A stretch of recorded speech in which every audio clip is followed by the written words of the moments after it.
대접하라라는 제목으로 함께 말씀을 나누도록 하겠습니다. 자, 오늘 본문 이제 두 군데를 읽었는데요. 먼저 읽은 사도행전 본문, 지난주에 이은 사도행전 12장 이제 절반 정도 후반 하반부의 이야기인데, 사실 성경에서 이 부분은 제일 우픈 장면이라고 알려져 있습니다. 우프다고 하죠. 웃기면서도 슬픈, 씁쓸한데 좀 이제 피식 웃을 수밖에 없는 그런 장면이다. 그래서 우프다고 하는데, 그런 장면으로 알려져 있어요. 네가 미쳤구나부터 시작해서 오늘 참 재미난 그런 말들이 본문에 많이 나오죠.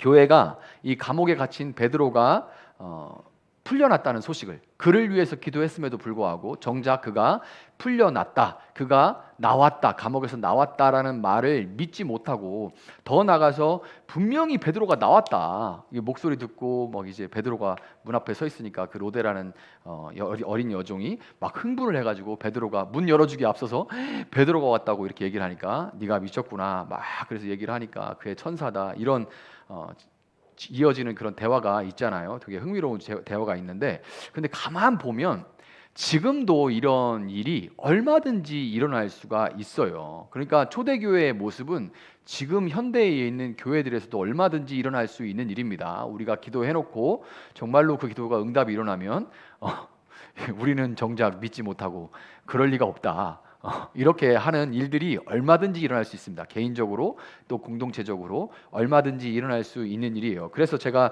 이 본문을 보면서 12장을 지난주에 한 번으로 이렇게 마무리를 할까 하다가 한 번 더 지난주에 교회의 중보기도에 대해 설교했던 것에 이어서 조금 더 본질적으로 기도가 무엇인지, 우리는 왜 기도를 해야 하는지에 대해서 설명이 좀 더 필요하겠다라는 생각을 하게 됐어요. 그래서 이제 기도의 현장이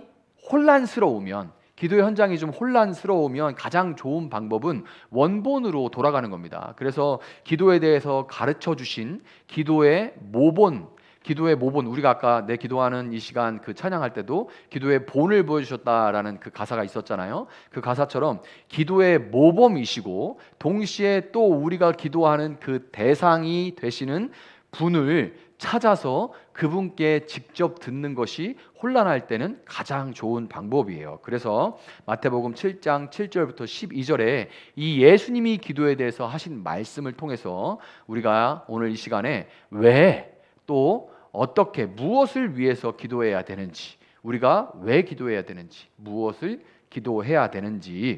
위해 기도해야 되는지 함께 살펴보도록 하겠습니다. 자, 일반적으로 기도에 대해서, 기도가 무엇인가에 대해서 설명을 하면 크게 두 가지 그룹이 있어요. 크게 두 가지 그룹이 있습니다. 먼저 기도라는 것은, 이 장로교에서 강한 편입니다. 이런 설명은 장로교에서 많이 하는 설명이에요. 기도란 하나님의 뜻을 구하는 것이다. 우리가 하나님의 뜻을 구하는 것이다. 하나님의 뜻, 하나님이 주권을 가지고 일하시고 우리는 기도를 왜 하냐? 그 하나님의 뜻과 주권을 찾아서 그분의 뜻과 주권에 맞춰서 움직이기 위해서 기도하는 것이다. 이런 이야기를 하죠. 이렇게 기도에 대해서, 기도가 뭔지 설명할 때 제일 먼저 떠오르는 게 마태복음 26장 39절에 있는 예수님의 겟세마네 기도예요. 모두가 알고 있는 그 기도죠. 나의 아버지, 하실 수만 있으시면 이 잔을 내게서 지나가게 해주십시오. 그러나 내 뜻대로 하지 마시고 아버지의 뜻대로 해주십시오.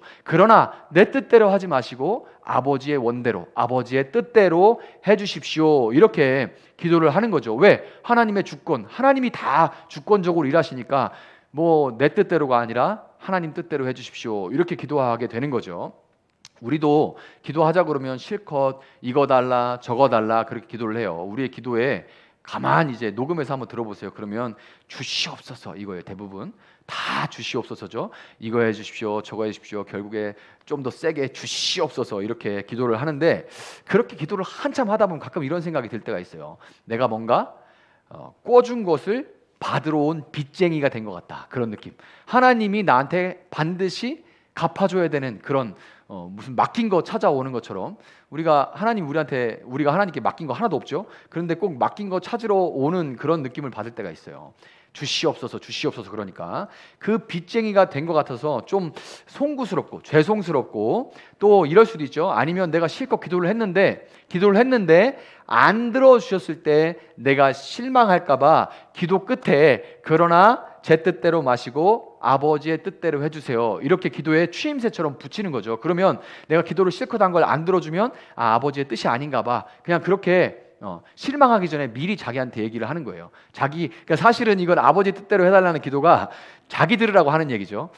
실컷 기도하고 안 들어주면 어떡하지? 아버지의 뜻대로 해주세요, 제 원대로 마시고요. 그렇게 말을 함으로써 나에게 스스로 말을 하는 거죠. 안 들어줄 수도 있어, 그러나 실망하지 마, 이렇게 말을 하는 거죠. 이렇게 기도를 마무리하게 되는 거예요. 그런데 여러분, 정말 하나님의 뜻이 이미 다 정해져 있고 우리가 기도하는 것은 단지 그 하나님의 정해진 뜻을 구하고 그것에 맞추기 위한 것이라면 기도를 과연 왜 할까요? 뭐로 할까요? 하나님의 뜻은 이미 다 정해져 있어. 나는 그 뜻을 그냥 구해서 맞추는 것뿐이야. 그럼 기도 뭐로 해요? 이런 생각이 들 수밖에 없죠. 여러분의 부모님은 여러분이 그분들의 뜻을 구하지 않았다고 해서 밥을 안 주거나 용돈을 주지 않으셨나요? 그러니까 우리가 그런 얘기 많이 하죠. 하나님께 기도해야 됩니다. 기도를 많이 강조를 하는데 매일 무릎 꿇고 1시간씩 저에게 밥을 주시옵소서, 그러나 제 뜻대로 마시고 아버지 어머니의 뜻대로 하여 주시옵소서, 이렇게 매일 1시간씩 옷을 주시옵소서, 저에게 가능하면 빨간 옷을 주시옵소서, 그러나 파란 옷이라도 실망하지 않겠습니다, 이렇게 기도를 안 하면 여러분에게 옷을 안 줬고 이불 옷을 안 줬고 여러분 속옷만 입고 학교 가거나 그랬습니까? 아니죠. 그렇게 안 해도 굶기지 않죠. 그렇게 안 해도 옷을 입히지 않지 않았어요. 그렇죠? 그렇게 안 해도 줄 밥은 다 줍니다. 주시옵소서, 밥 좀 주시옵소서, 이미 점심때가 되었습니다, 밥 좀 주시옵소서 안 해도 다 줄 밥은 줘요. 기도 1분도 안 해도 세상에 일어날 일은 다 일어납니다. 기도 1분도 안 해도.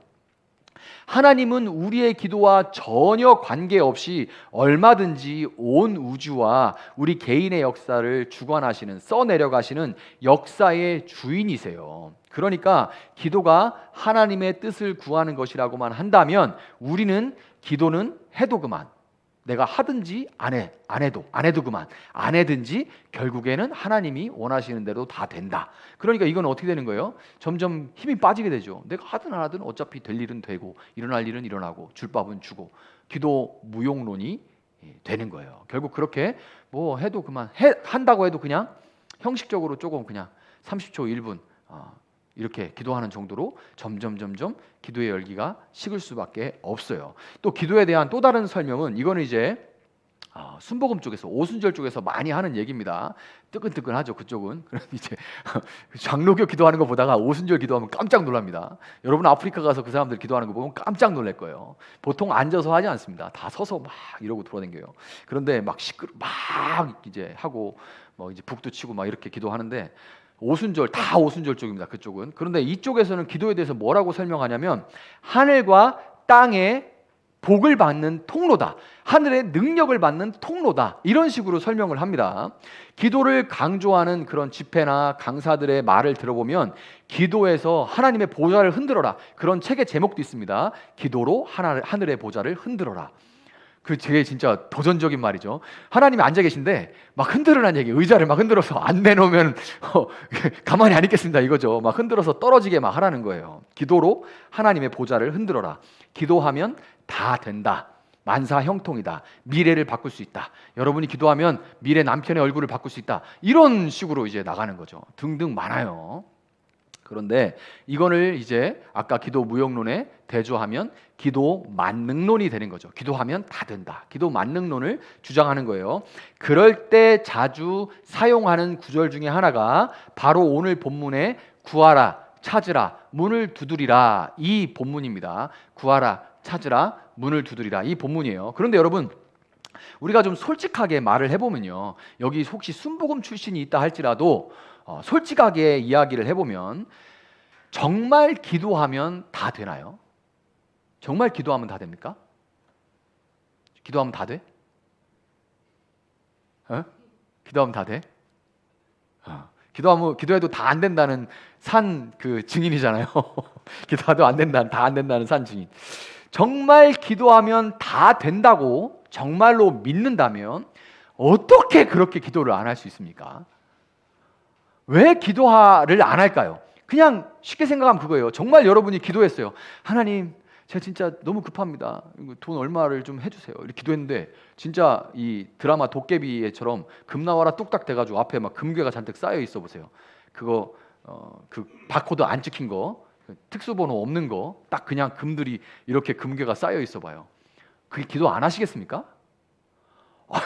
내가 막 진짜 하지 말라고 도시락 싸고 말리고 다녀도 여러분들 막 숨어서라도 하나님 알고 계시죠? 막 이러면서 기도할 거예요. 그렇죠? 제가 말려도. 그리고 내가 기도할 때마다 다 나아. 나도 낫고 다른 사람도 기도해주면 다 나아. 병원 가가지고 내가 막 다 기도하러 다니겠죠. 막 슈퍼파워라고 이러면서 예수의 이름으로 이러면서 막 여기저기 병실마다 다 일어나게 될 겁니다. 하지 말라고 해도 다 그렇게 할 거예요. 기도 좀 제발 그만해라고 해도 다 할 거예요. 완전 노다지죠. 하지 말라고 해도 할 기도인데 왜 안 하냐면 우리가 모두 신앙생활을 해나가면서 참 재밌어요. 신앙생활을 처음 시작하는 이 사람들에게 하나님께서 기도할 수 있도록 기도에 응답을 주실 때가 참 많습니다. 즉각 좀 빨리 응답을 주실 때가 많아요. 그래서 신앙 연조가 있는 사람들은 좀 꼼수를 쓰죠. 신앙 이제 같이 시작해서 좀 뜨끈뜨끈한 사람들한테 기도 제목 써가지고 기도 좀 해줘. 내가 말하면 안 들어주셔. 당신이 좀 얘기 좀 해줘. 그러고서 기도 제목 줄 때가 있어요. 꼼수예요. 왜? 하나님이 이 사람이 다시 기도해서 이렇게 기도를 할 수 있도록 재미 붙이라고 잘 들어주십니다. 신기하게. 그걸 이제 그건 경험치죠. 저 사람이 기도하면 참 잘 들어줘. 그래가지고 그냥 소원 성취를 위하여 써가지고 이렇게 전달할 때가 있어요. 자, 그런데 우리가 이제 신앙 연조가 1년, 2년 지나가면서 참 이게 고백할 수밖에 없는 것은 이게 기도를 해도 안 될 때가 너무나도 많기 때문이에요. 내가 구하는 대로 다 받는 것이 아니라는 것을 기도를 하면 할수록 경험하게 되는 겁니다. 지난주 본문에서도 베드로가 풀려나는 것에 집중해서 제가 설교를 했지만 너무나 그냥 휙 지나가 버린 그 얘기가 뭐죠? 그냥 주목되지 못하고 확 지나간 얘기. 그게 뭐예요? 같은 사도였던 그 요한의 형제 야고보는 칼에 맞아 죽었습니다. 그 사람 때는 기도 안 했을까요? 기도했겠죠. 근데 야고보는 죽었어요. 베드로는 풀려났지만. 이 도대체 뭐야? 그렇죠? 그러니까 이게 참 뭐라고 설명할 수 없는 그 영역이 있어요. 끈질기게 기도해도 원하는 대로 답을 받지 못하는 이런 일들이 워낙 실망스러운 일들이 많다 보니까 이런 상황에 우리는 이게 이 상황을 합리화시키는, 사람은 본능적으로 뭔가를 합리화하려는 본능이 있습니다. 그래서 이 상황을 합리화하려는 말이 참 많은데 그게 뭐냐면 기도에도 응답을 받지 못하는 이유들에 대해서 쫙 설명을 하게 돼요. 아마 여러분들도 다 한두 번씩 신앙생활 하면서 들어보셨을 겁니다. 회개를 하지 않아서 하나님이 그 기도를 들어주시지 않은 거야. 저 회개했는데요. 저 정말 울면서 회개하고 하나님께 구했는데도 안 들어주세요. 그러면 충분히 하지 않아서 그래. 이거죠. 그거 진짜 이거 무적입니다. 이런 말은 얼마큼 해야 충분히 한 거야 도대체. 기준이 뭐예요? 충분히 회개하지 않아서 그래. 그래서 기도 강조하는 집회에 가면 뭐라고 얘기하냐면요. 여러분이 아기 때 엄마 젖꼭지를 세게 깨무고까지 회개해야 됩니다. 이런 말들을 해요. 이거 제가 지어낸 말이 아닌데 진짜 이렇게 얘기를 했어요. 지금은 이런 게 많이 줄었는데 엄마 젖꼭지 세게 깨무는까지 회개하십시오. 그래야지 응답해 주십니다. 이렇게 얘기를 나 기억이 안 나는데 내가 물은 게 많이 물었겠죠. 그러나 기억이 나지 않아요. 그렇게 말하면 어쨌든 우리는 다 캥기는 구석이 조금씩은 있으니까 또 내가 모르는 것도 있겠지. 그러니까 그래서 응답이 안 되나 보다 이렇게 생각을 하게 되는 거죠. 또 여기서 한 발 더 나가면 이런 게 있습니다. 네가 모르는 너의 조상의 죄악들 때문에 너의 가문의 가계의 저주가 흘러서 기도가 응답이 안 되는 거야. 그러니까 기도 응답 정말 받고 싶으면 그 가계의 저주를 끊어내야 돼. 이렇게 얘기를, 그런 책도 많습니다. 당신의 가문의 저주를 끊어라. 뭐 이런 책도 여러분 지금 검색해 보면 많을 거예요. 근데 문제는 여러분 그 책들 저도 여러분도 읽어보고 심지어 제가 정말 그게 얘기하는 게 뭔가 하고 거기에 이제 세미나 같은 데 들어가 봤어요. 그러니까 배우고 싶어 들어간 게 아니라 도대체 무슨 얘기를 하길래 저런 근거를 가지고 저런 얘기를 하나 하고 들어가 봤는데 문제는 이게 가서 직접 들어보니까 그 원작자에게 직접 들어보니까 제가 그래서 물어봤습니다. 그렇게 해서 정말 다 끊어진 적 있나요? 없대요. 왜? 몇 대까지? 7대 8대 손까지 끊어본 적이 있대요. 근데 또 다 안 된대요. 그래서 결국에 어디까지 가야 되냐면 아담까지 가야 됩니다. 조상이 아담이잖아요. 그러니까 아담이 지은 죄까지 끊어야 되는 거예요. 언제 그거 끊고 다 끊고 있어. 끊고 저주 끊고 맨날 죽을 때까지 이것만 끊고 있어야 돼요. 그러다 안 되면 야 내가 17때까지 끊었는데 내 18때를 끊었나 안 끊었나 잘 모르겠다 이렇게 되는 거예요. 진짜로. 진짜 이렇습니다. 좀 제가 과장해서 세게 말하는 부분이 있지만 제가 직접 들어보니까 그래요. 계속 끊어나가야 되는 겁니다. 결국에 아담까지 가야 되는 거예요. 이거 말고 또 뭐가 있죠? 기도 응답이 안 되는 것은 네가 정욕으로 쓰려고 잘못 구하기 때문이다. 근데 사실 이 잣대도 정말 그래요. 정욕이라는 말이 좀 그런데 사실 우리가 이렇게 정말 간절하게 이게 좀 됐으면 좋겠다라는 어떤 우리의 바램이 없이 기도하는 사람이 누가 있어요. 그러니 이 정욕 기준도 참 애매합니다. 기도를 또 충분히 하지 않아서 그렇다. 1시간, 2시간, 3시간 나는 3시간 기도하는데 기도 응답을 받았다. 넌 얼마나 기도하냐? 따져보니까 밥 먹을 때 하는 것까지 해가지고 30분, 1시간 될까 말까요? 그래서 기도가 안 되나 보다. 근데 나 출근해야 되고 너무 피곤한데 어떻게 3시간을 기도하지? 난 안 되나 보다. 이렇게 되는 거죠. 기가 팍팍 죽고 결국에는 어떻게 되는 거예요? 이렇게 자꾸 내 조상 탓인가? 내가 충분히 안 해서 그런가? 내 탓, 조상 탓 이렇게 하다 보면 결국에는 아예 하기 싫어져 버린다는 거예요. 나는 도무지 응답을 받을 만큼 기도를 감당할 깜냥이 안 되나 보다. 이렇게 하고 싫어져 버리게 된다는 거예요. 기도 자체가 싫어져 버리게 된다는 거예요. 자, 그러면 제가 여기서 물어볼게요. 기도는 하나님의 뜻을 구하는 것일까요? 아니면 하늘과 땅의 복을 받는 통로일까요? 하늘과 땅에 능력을 부여받는 그런 통로일까요? 기도 무용론이 맞나요? 아니면 기도 만능론이 맞나요? 뭐가 맞는 것 같아요? 뭐가 맞는 것 같아요? 잘 선택해. 뭐가 맞는 것 같아요? 네? 둘 다 아닌 것 같죠. 역시 세인트. 둘 다 틀려요. 둘 다 틀립니다. 둘 다 다른 게 아니라 둘 다 틀립니다.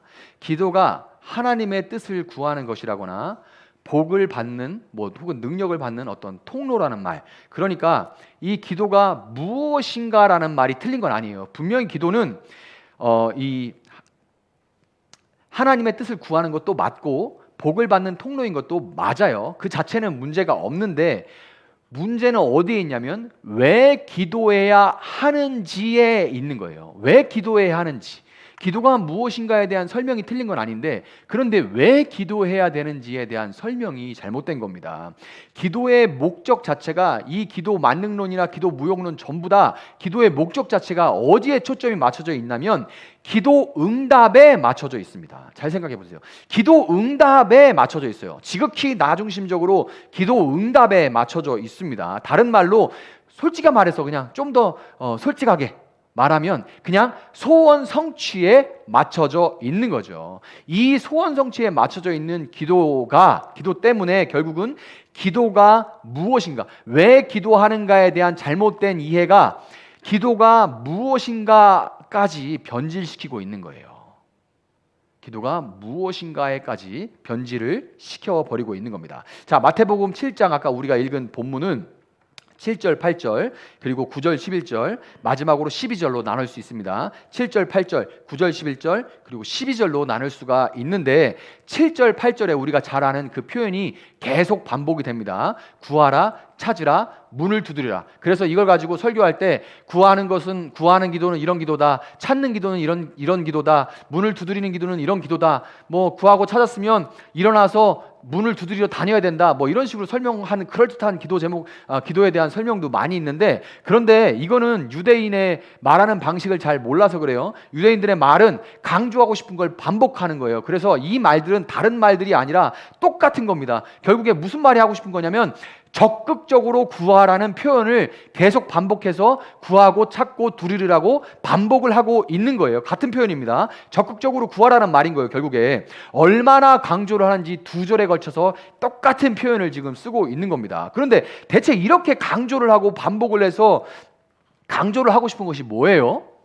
반드시 들어주신다는 거예요. 반드시 들어주신다는 거죠. 자, 9절 11절은 반드시 들어주시는데 뭘로 준대요? 좋은 것으로 주신다는 것을 또 강조하고 있습니다. 좋은 것으로 주신다. 그냥 주시는 게 아니라 좋은 것으로 주시는 걸 강조하고 있습니다. 좋은 것이라는 말은 이제 아가소스라고 해서 선한 것인데요. 선한 것으로 주신다는 것을 강조를 하고 있어요. 비교법과 의문법을 사용해서 반드시 선한 것으로, 좋은 것으로 주신다라는 것이 강조가 되고 있습니다. 그러니까 7절부터 11절의 말씀은 결국에 어떻게 지금 우리가 해석할 그 반복되는 강조되는 이 길게 두 절에 걸쳐 있는 말을 그냥 딱 줄이면 반드시 주시되 반드시 좋은 것으로 주신다라는 말인 거예요. 반드시 주시되 반드시 좋은 것으로 주신다는 말인 겁니다. 자, 왜 그렇다고 합니까? 왜 이렇게 반드시 주시고 반드시 좋은 것으로 주신대요? 반드시 주시되 반드시 좋은 것으로 주시는 분이 바로 하늘에 계신 우리 아버지이시기 때문에 반드시 좋은 것으로 반드시 주신다는 거예요. 자, 9절에서 이 아버지는 아들이 떡을 달는데 돌을 주지 않는다 이렇게 설명합니다. 그 아버지가 아들이 떡을 달라고 하는데 돌을 주지 않는다 이렇게 말을 해요. 이게 무슨 소리야? 그럼 어떤 아버지가 떡을 달라는데 돌을 줘? 이렇게 무슨 비유 자체가 이렇게 억지스러운가 생각할 수 있는데, 여러분 이제 인터넷에 검색해 보세요. 구글링 해보시면 보리떡이라고 쳐보세요. 그러면 딱 차돌같이 생겼습니다. 딱 색깔도 그렇고, 딱 이스라엘의 이 보리떡은 차돌같이 서민들이 먹는 이 보리떡은 오병이어 현장에 있었던 것도 보리떡이거든요. 이 보리떡은 딱 돌멩이 같이 생겼어요. 이스라엘이 보리떡이 그 모양이 돌멩이와 아주 비슷해서 아들이 당장 배고파서 울고 보채면 그 돌을 손에 쥐어줄 수도 있겠지만 아버지는 절대로 그렇게 하지 않죠. 왜 그럴까요? 아무리 모양이 떡하고 똑같이 생겼다고 할지라도 돌은 돌일 뿐이기 때문에 그것을 입에 물었다가는 이만 상한다는 것을 아버지는 너무 잘 알고 있죠. 지금 애가 너무 배가 고파서 떼를 쓰고 아무리 보채도 야, 돌 먹으면 안 돼. 그래서 돌을 절대로 주지 않아요. 그 모양과 비슷한 것을 그냥 손에 들려주는 것을 아버지는 절대 하지 않는다는 거예요. 떡을 만드는데 갈고 찌고 하는데 시간이 꽤 오래 걸려서 그동안에 애가 칭얼거리고 울고불고 보채도 결국 아버지는 돌이 아니라 떡이 아들을 살린다는 것을 너무나 아버지는 잘 알고 있죠. 10절에서 또 이 아버지는 아들이 생선을 달라고 하는데 뱀을 주지 않는다 이렇게 말을 합니다. 이건 또 뭔 소리야? 생선을 달라고 하는데 뱀을 준다? 이건 무슨 소리인가? 여기서 이 생선이 여러분 장어를 한번 떠올리세요. 장어가 너무너무 뱀하고 비슷하게 생겨서 심지어 뱀장어라고 부르죠. 이 장어를 떠올리시면 됩니다. 그런데 문제는 여러분 레위기 11장과 신명기 14장에 보면 이스라엘 사람들이 먹을 수 있는 음식법이 나오는데 그 음식법에 따르면 장어는 비늘이 없기 때문에 부정한 음식입니다. 그래서 이스라엘 사람은 먹으면 안 돼요. 부정한 음식이기 때문에 이 부정한 음식을 구했다고, 내가 배고프다고 생선을 달라고 하는데, 그런데 장어를 달라고, 그럼 배고프니까 장어라도 주십시오라고 얘기를 하는 거예요. 그런데 이거는 달라고 하면 안 되는 거죠. 부정한 걸 달라고 하고 있는 거잖아요. 그래서 이 부정한 것을 잘못 구했다고 해서 독을 가진 뱀을 주어서 물려버리게 하는 것은 가혹하고 혹독한 체벌이죠. 자식이 막 몰라가지고 구하면 안 되는 것을 달라고 하는데 감히 그런 걸 구해 하고 생선이 아니라 뱀장어가 아니라 뱀을 줘서 물려버리게 하는 것은 아주 지독한 체벌이죠. 아주 독한 그런 심판인 거죠. 아버지는 자식이 배고프고 욕심이 나고 급하고 어리석어서 부정한 것을 잘못 구했다고 해서 즉시 체벌하지 않고 비록 시간이 좀 더 걸리더라도 바른 것을 주시는 분이에요. 그러니까 유대인들이 먹을 수 있는 비늘이 있는 생선, 유대인들이 먹는 생선이 틸라피아라고 하는 생선입니다.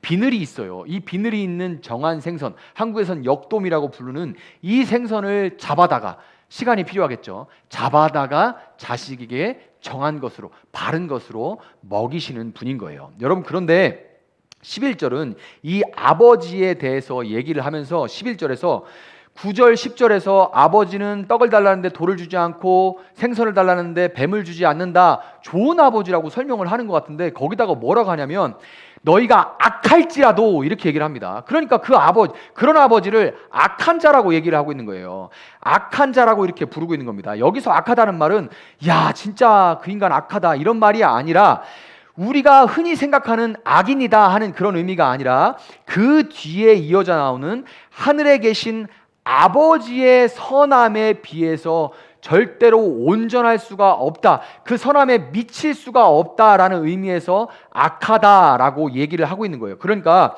이 11절을 가만 들여다보면 굉장히 운율이 있는 문장이 되는 겁니다. 악에서도, 그러니까 온전하지 못한 그 악에서도 선이 나거늘 선에서 선이 나오지 않겠느냐, 이런 문장이 되는 거예요. 온전치 못한 그 악에서도 선이 나거늘 선에서 선이 나지 않겠느냐라고 예수님께서 물으시는 거예요. 그러니까 오늘 본문에서 예수님은 한 치 앞도 모르고 자기 경험에만 의지해서 살아가는 이 온전치 못한 이 땅의 아버지도 자식이 구하는 것이 아니라 자기가 볼 때 선한 것으로 줄 줄을 아는데 온전하신 하늘 아버지께서 보시기에 선한 것으로 주시지 않겠느냐 하고 이렇게 물어보심으로써 반드시 그 하늘 아버지는 반드시 선한 것으로 반드시 주신다라고 강조하고 계신 겁니다. 자, 오늘 여러분 이 마지막 7절, 이 마태복음 7장 7절부터 11절에 12절에는 어떻게 보면 좀 뜬금없이 말하는 것 같아요. 우리에게 황금률이라고 많이 알려져 있죠. 그러므로 너희가 대접받고자 하는 대로 남을 대접하라. 이게 지금 한 절만 떼어보면 이걸 그냥 황금률이라고 합니다. 그러니까 네가 대접받고 싶으면 대접해줘, 이런 얘기잖아요. 사실 이게 원래는 네가 받기 싫으면 다른 사람한테 하지 마, 이런 소극적인 의미입니다. 네가 받기 싫으면 다른 사람한테도 하지 마, 네가 맞기 싫으면 다른 사람 때리지 마, 이런 의미예요. 근데 예수님은 이걸 적극적으로 바꾸셨죠. 네가 대접받기를 원하면 네가 해, 대접해줘 라고 바꾸신 거예요. 자, 그런데 띄어서 봐도 굉장히 멋있는 구절입니다. 그래서 황금률이라고 부르는데, 그런데 이게 너무 뜬금없어요. 앞에 이 기도에 대한, 이게 땅의 아버지와 하늘의 아버지에 대해 설명하다가 갑자기 네가 대접받고자 하는 대로 남을 대접하라는 말이 붙는 거죠. 이 한 구절만 떼서 보지 않고 문맥 속에서 보면 예수님이 진짜 하시고자 하는 말씀이 우리에게 이제 나타나게 됩니다. 어쩌라는 말인가? 예수님께서 지금 우리에게 어떻게 하라고 하시는 말씀인가에 대한 답이 나오는 거예요. 그게 뭘까요? 자, 그러므로 잘 들으세요. 그러므로 네가 바란 대로 안 된다고, 네가 바란 대로 안 된다고, 네가 원하는 때 바로바로 안 준다고 무시하지 말고 자식 대접을 받고 싶으면 아버지 대접을 해라 라는 의미입니다. 네가 자식 대접을 받고 싶으면 아버지 대접을 해라 라는 의미인 거예요. 여러분, 본문은 이것이 예언서요 율법의 본뜻이다 라고 말하고 있습니다. 성경이 말하고자 하는 핵심이란 얘기죠. 그 성경이 말하고자 하는 핵심이 뭐라는 거예요? 바로 하나님이 우리의 하늘 아버지시고 그분은 선하시다라는 것을 절대적으로 신뢰하라는 말이에요. 그분이 선하신 우리 아버지라는 것을 신뢰하라는 것이 성경의 본뜻, 가장 핵심이다라고 예수님께서 강조를 하고 있는 겁니다. 이렇게 보면 우리의 모든 아픔과 슬픔의 뿌리는 뭡니까? 결국에 우리가 사실 속으로, 속마음 깊은 곳에서는 우리가 하늘 아버지, 우리의 하늘 아버지가 선하시다는 것을 신뢰하지 못하는데 우리의 슬픔과 아픔의 뿌리가 놓여 있다는 거예요. 우리가 교회도 나오고 하나님은 선하시다라고 고백도 하고 하나님 사랑합니다라고 고백도 하지만 딥다운, 우리 마음 깊은 곳에는 하나님이 선하심을 믿지 못하는, 받아들이지 못하는 것이 우리의 모든 아픔과 슬픔의 뿌리라는 거예요. 그런데 여러분, 솔직하게 말해서 이 광야 같은 세상길을 살아가면서 하루하루 걸어가면서 하나님의 선하심을 인정하고 붙든다는 것이 쉬운 말은 아닙니다. 선하시기는커녕 우리는 숱하게 정말 하나님이 계시기는 한가 하는 그런 의심에 빠지거나 하나님이 계신다면 나뿐만 아니라 우리 주위에 어떻게 이런 일이 일어날 수 있는가 하는 생각이 들어오고요. 또 어떻게 하나님이 계신데 나한테 이런 일이 일어날 수 있는가 하는 그런 생각들이 자주 우리의 마음 가운데 들어차면서 때로는 어떤 때는 정말 하늘을 향해서 삿대질을 할 만한 그런 상황에 빠질 때가 참 많아요. 그렇지 않은 척, 안 그런 척, 점잖은 척, 마음을 억누르고 때로는 교회 생활 오래 하니까 그렇지 않은 척 억누르고 들키지 않으려고 조심스럽게 살아갈 뿐이지, 솔직히 말해서 그리스도인들 중에서 하나님께 서운한 마음이 전혀 없는 사람이 있을지 저는 의문입니다. 솔직히 다 어느 정도씩은 삐져 있어요. 그러니까 진지하게 하나님께 구해본 사람 얘기하는 거예요. 뭐 제대로 진지하게 구해보지도 않은 사람은 기대도 하지 않기 때문에 실망도 하지 않죠. 내가 진짜로 기대를 했기 때문에 실망하는 거예요. 그런데 하나님을 원망할 수는 없으니 그냥 누르고 사는데 솔직히 좀 삐져 있는 거죠. 어떻게 그럴 수 있어요? 나한테서 그 사람을 왜 데려갔어요? 나한테 그거 왜 뺏어갔어요? 그 일이 나한테 왜 일어나게 했어요? 하나님 정말 선하십니까? 라는 마음이 우리 깊은 곳에는 있다는 거죠. 우리는 다 깨지고 상한 마음을 갖고 살아가는 존재들인 거예요. 어떤 사람은 오랫동안 기도했는데 아무런 응답이 없어서, 어떤 사람은 죽도록 노력한 거에 비해서 대가가 너무나 보잘것이 없어서, 다른 사람들은 이만큼 노력, 나보다도 못한 사람들이 다 잘 나가는데 내 대가가 너무 보잘것이 없어서, 어떤 사람들은 남들보다 착하게 사는 것 같은데도 고난이, 역경이, 어려움이 끊이지를 않아서, 어떤 사람은 주변에 나보다 악한 인간들만 다 잘 되는 것 같아서 하나님께 섭섭하고 하나님의 선하심에 물음표를 던질 수밖에 없는 겁니다. 여러분, 그렇지만 지난주에 봤던 것처럼 헤롯이 자기 욕심 때문에, 자기 탐욕 때문에 야고보를 죽인 사건에서 우리가 봤듯이 세상의 모든 사람들이 다 하나하나 크고 작긴 하지만 다 스스로 헤롯과 같은 왕이 되어서 자신의 욕망을 따라가고 있는 이 세상 속에서 마치 욕망의 폭주기관차처럼 막 모든 사람들이 다 크고 작은 헤롯이 되어서 살아가고 있는 이 세상 속에서 사실 사고는 나와 다른 사람들이 치는 거고, 하나님은 묵묵히 그 사고를 수습하고 계시는 것이 팩트예요. 우리가 서운한 건 서운한 거고, 가만 냉정하게 보면 사실 모두가 다 헤롯이거든요. 크고 작은, 얼마나 잘 감추느냐, 드러내놓고 사느냐, 이 차이일 뿐이지 모두가 크고 작은 헤롯이 되어 살아가고 있는데, 그 와중에 욕망이 부딪혀 사건 사고들이 일어나고, 그것이 또 나비효과처럼, 부정적인 나비효과처럼 이런저런 일들의 체인 리액션이 일어나게 되는 건데, 하나님은 그 사고를 수습하고 계신 거죠. 그럼에도 불구하고 우리는 너무나 자주 수많은 사건 사고들에 대한 책임이 우리가 아닌 하나님께 있다고 느낍니다. 하나님께 있다고 느껴요. 차라리 믿지 않는 사람들은 하나님께 원망도 하지 않습니다. 아예 신을 인정하지 않기 때문에 그냥 누구 탓을 하고 말죠.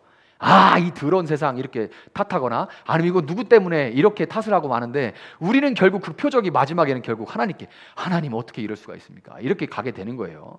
자, 왜 자꾸 이렇게 가게 되냐면요, 왜 그러냐면 우리는 안 그런 것 같으면서도 은연중에 하나님을 선하신 내 아버지라는 관계의 차원으로 대하지 않고,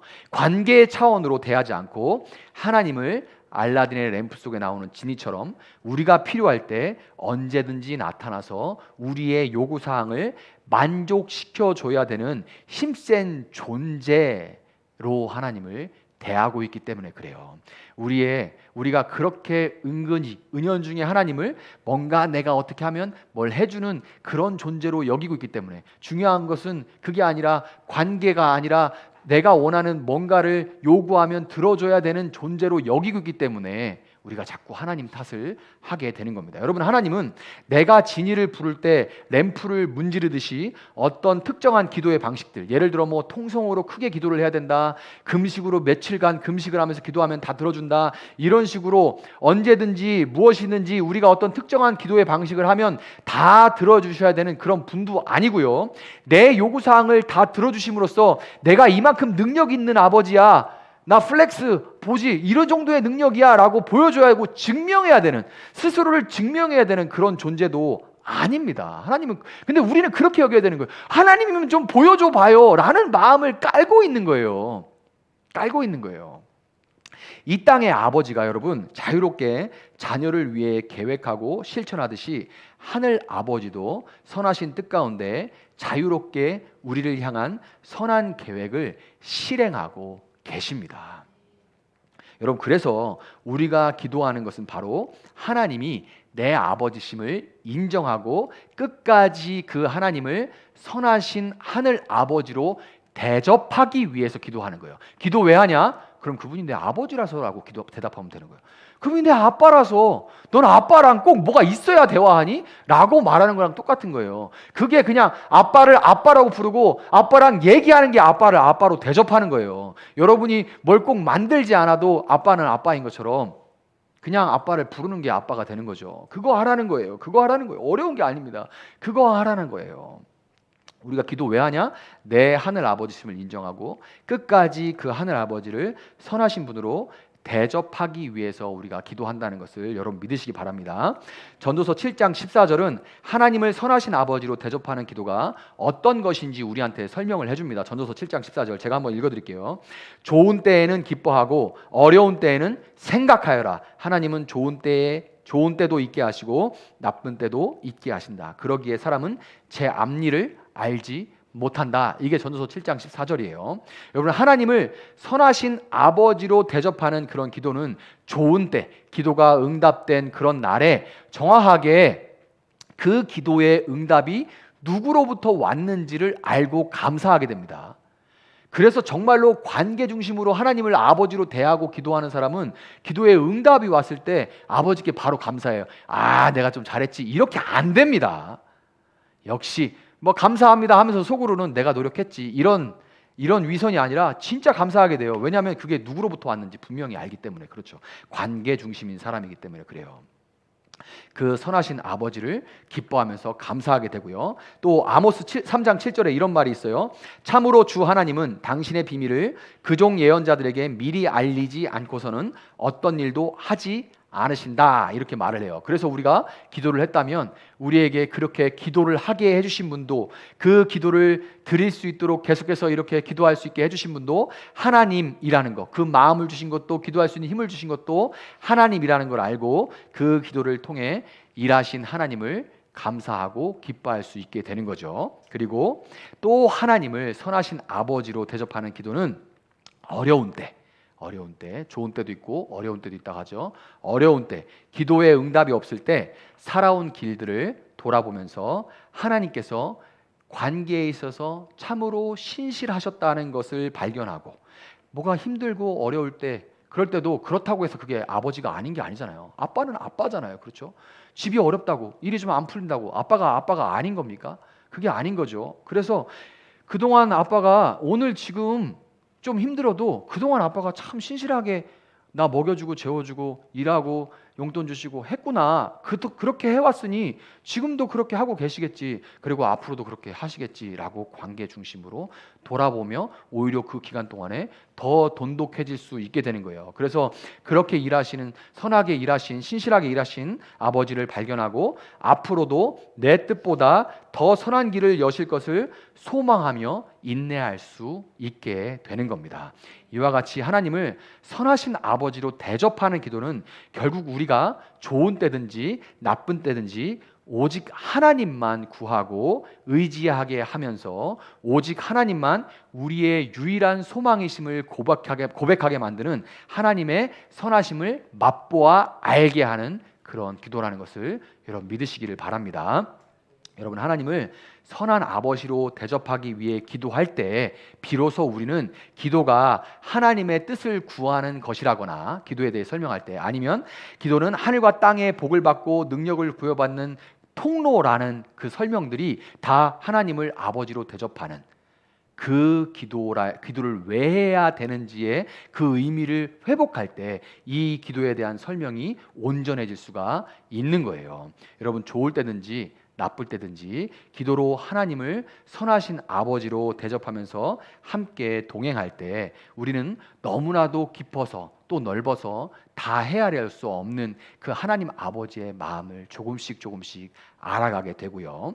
그 뜻을 알아가게 되고, 또 하나님을 내게 정말 필요한 것, 내게 정말로 필요한 것, 나도 잘 알지 못하는 내게 정말로 필요한 것을 나보다 더 잘 아시는 선하신 그런 아버지로 대접할 때 내가 이 땅에 사는 동안 필요한 것을 반드시 때를 따라 반드시 선한 것으로 공급해 주시는 것을 우리가 경험하게 된다는 것을, 그 복을 누리게 된다는 것을 여러분 믿으시기를 바랍니다. 말씀을 맺도록 하겠습니다. 여러분, 하나님은 하나뿐인 아들의 생명으로 먼저 우리를 아들과 딸로 대접해 주셨습니다. 우리가 하나님을 대접하기 앞서서 하나님이 먼저 우리를 아들과 딸로 대접해 주셨어요. 어린 양 예수의 살을 채찍으로 뜯어서 그 떡을 구하는 우리에게 먹여주셨고 그 피를 한 방울도 남김없이 잔에 받아서 우리에게, 그래서 우리가 성찬식을 하면서 그것을 기념하죠. 목말라 하는 우리에게 대접해 주셨습니다. 그것이 하나님 아버지가 우리에게 행하신 일이에요. 그 풍성한 대접으로 말미암아서 우리는 우리 안에 들어온 예수님의 살과 피를 먹음으로써 우리 안에 들어온 그 아들의 생명으로 하나님을 아빠 아버지라고 부를 수 있게 됐고, 감히 천지를 지신 하나님 앞에, 그 천지를 지신 하나님 앞에 기도함으로써 하나님을 우리의 선하신 아버지로 대할 수 있게 됐다는 것을 여러분 기억하시기를 바랍니다. 먼저 우리를 대접하신 그 아버지는 우리에게 선한 아버지로 대접받기를 원하세요. 큰 거를 바라지 않습니다. 큰 거를 바라지 않아요. 뭘 바래요? 그분을 아빠라고 불러주기를 바라십니다. 하나님을 선하신 아버지로 인정하는 길은 바로 기도하는 거예요. 바로 기도하는 겁니다. 하나님께서 먼저 우리를 생명으로 대접하셨기 때문에 우리는 기도를 생명처럼 소중히 여기고 기도에 생명을 걸어야 한다는 것을 여러분 믿으시고, 우리 교회가 기도가 좀 부흥이 되면 좋겠어요. 기도하는 그 시간이 정말 나에게 즐겁다, 아버지를 만나는 시간이 즐겁다, 선하신 아버지를 대하는 시간이 즐겁다라고 기도할 수 있는 교회가 되길 바라요. 그리고 구하고 찾고 문을 두드리시는 것을 멈추지 않으시는 여러분들이 되기를 바랍니다. 내 눈에 보기에 어떠하든지 기도를 멈추지 않는 여러분들이 되기를 바랍니다. 응답에만 초점을 두는 것이 아니라 예수님의 생명으로 먼저 대접하신 아버지의 선하심을 믿고 날마다 호흡이 닿는 날까지 기도하면서 나아갈 때 기도로 하나님을 더욱 알아가고 그 뜻을 더욱더 깊이 알아가고 하늘과 땅의 복을 누리시며 그 선하신 아버지를 자랑하는 삶을 살아가시는 여러분들 한 사람 한 사람, 또 우리 교회가 되기를 예수님의 이름으로 축복합니다.